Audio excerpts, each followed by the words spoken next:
రసజ్ఞులైన సాహితీ మిత్రులందరికీ ద్విభాషన్ రాజేశ్వరరావు నమస్కారం. భాషను చెరచోట తప్పు, అశ్లీలమునుండుట తప్పు, దుర్నీతికరముగా ఉండుట తప్పు, బండబూతు మాటలతో నీతులు చెప్పుడు తప్పు, పేరు పెట్టి దూషించి ఎత్తివేయుడు తప్పు.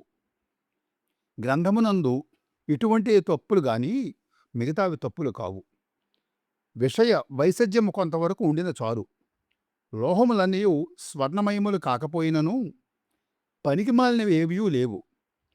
పూర్వకాలము నుండి బుద్ధి కుశలురని పేరొందిన పండితుల గ్రంథములు చదివి తమ బుద్ధిమలిమిని వాటికి చేర్చి ఇప్పటి వారు వారి గ్రంథములు చెడినని చెప్పుట చాలా అసమంజసము అంటూ సంగ్రహంగా తెలుగువారికి సందేశాన్నిచ్చిన శ్రీ కోలాచలం శ్రీనివాసరావు గారు శ్రీమతి అచ్చమ్మ, శ్రీ సేతుపతి శాస్త్రి దంపతులకు 1854 సంవత్సరం మార్చి 13వ తేదీన అప్పటి బళ్ళారి జిల్లా హంపి వద్ద కామలాపురం గ్రామంలో జన్మించారు.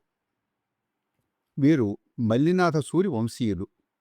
వీరి పూర్వీకులు విజయనగర సంస్థాన పండితులు. చిన్న వయసులోనే వీరు తెలుగు, కన్నడ, సంస్కృత, ఆంగ్ల భాషలపై పట్టు సాధించారు. 1876లో ఎఫ్ఏ పరీక్ష రాసి కృతార్థులయ్యారు. తర్వాత కొంతకాలం అనంతపురం జిల్లా గుత్తిలో రెవెన్యూ ఇన్స్పెక్టర్గా పనిచేశారు.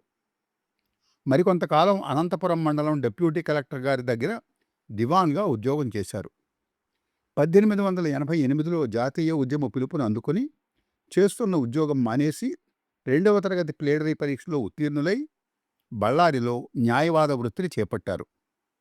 అప్పటి నుండి వారి సాహితీ వ్యాసంగం ఊపందుకుంది. ఈయన వృత్తిరీత్యా న్యాయవాది అయినా నాటకాలంటే వల్లమాలిన అభిమానం. అప్పటి నాటక రచయితల్లో కోలాచలం వారు, ధర్మవరం రామకృష్ణమాచార్యులు గారు చాలా ప్రముఖులు. నాటకాలలో పాత్రోచిత భాషను ఉపయోగించాలనే వేదం వెంకటరాయ శాస్త్రి గారి వాదాన్ని కుక్కొండ వెంకటరత్నం గారు ఎదిరించారు. బళ్ళారిలోని ధర్మవరం రామకృష్ణమాచార్యులు గారు వారికి తోడయ్యారు. 1897లో బళ్ళారిలో కవి పండిత సభ స్థాపించారు. ఇందులో వావెలకొండ సుబ్బారావు గారు, కోలాచలం శ్రీనివాసరావు గారు మొదలైన వారందరూ చేరారు. వాదోపవాదాలు జరిగాయి.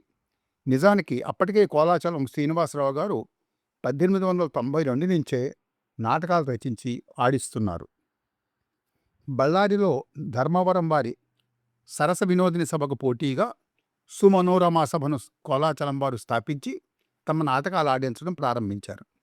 ఆయన 1892లో సునందిని పరిణయం, 1895లో సుఖమంజరి పరిణయం, 1896లో మదాలస, 1897లో సీమంతిని నాటకం ఆడించి కృతార్థులయ్యారు.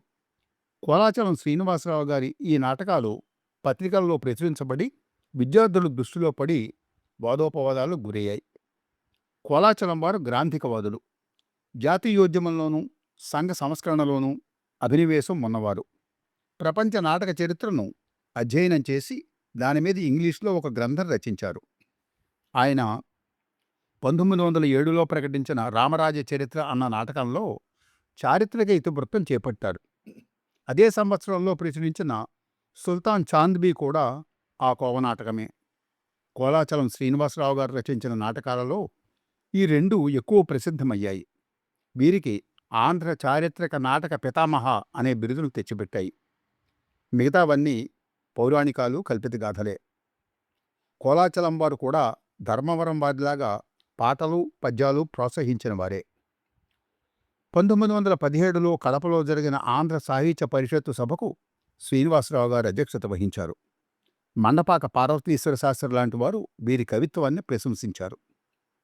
ఆంధ్ర చరిత్ర నాటక పితామహుడని బిరుదుగాంచిన శ్రీ కోలాచలం వారు ఇంకా శ్రీరామజననం, పాదుకా పట్టాభిషేకం, లంకాదహనం, ద్రౌపదీ వస్త్రాపహరణం, కీచక వధ, ప్రహ్లాద, గిరిజా కళ్యాణం, లంకాదహనం, కాళిదాసు, చంద్రగిరి అభ్యుదయం, సత్యహరిశ్చంద్రీయం, బబ్రువాహన, మైసూరు రాజ్యం, కుశలవ, హాస్య మంజూష, బాలభారతం, సమయమునకు భార్య మొదలైన 25 వరకు నాటకాలు రచించారు.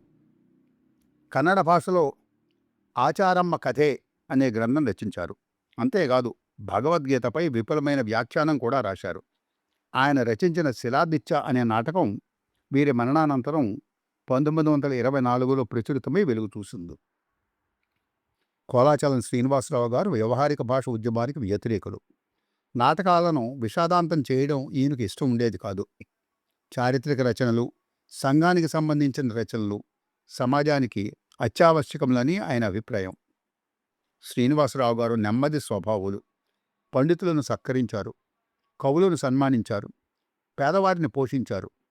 తెలుగునాట నాటక శబ్దం ఉన్నంతకాలం దాకా శ్రీనివాసరావు గారి పేరు నిలబడుట నిశ్చయము అని శ్రీ మధునాపంతు సత్యనారాయణ శాస్త్రి గారిచే కీర్తించబడిన శ్రీ కోలాచలం వారు 1919 సంవత్సరం జూన్ 23వ తేదీన స్వర్గస్థులయ్యారు.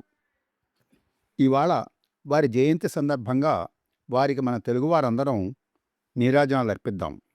సెలవు. నమస్కారం.